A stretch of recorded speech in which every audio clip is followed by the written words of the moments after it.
Hey guys, welcome back to our channel. In this tech tutorial video, we're going to show you how you can turn off the auto completion for your JQL commands inside your Jira sites and projects. So let us dive right into it. So in the first step, guys, head over to your project on Jira. Let me go with that Scrum board here for the sake of this tutorial.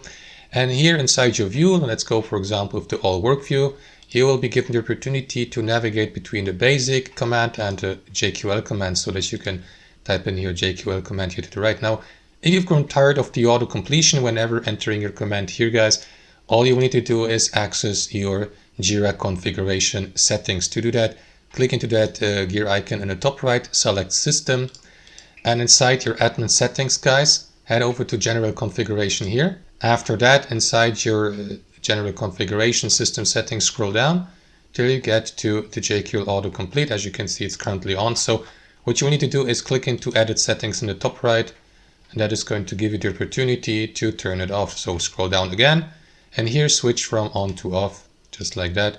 Don't forget to save your changes by clicking into Update here at the bottom, and that is going to disable the auto completion for your JQL commands. And that's how it works, guys. Thanks for watching.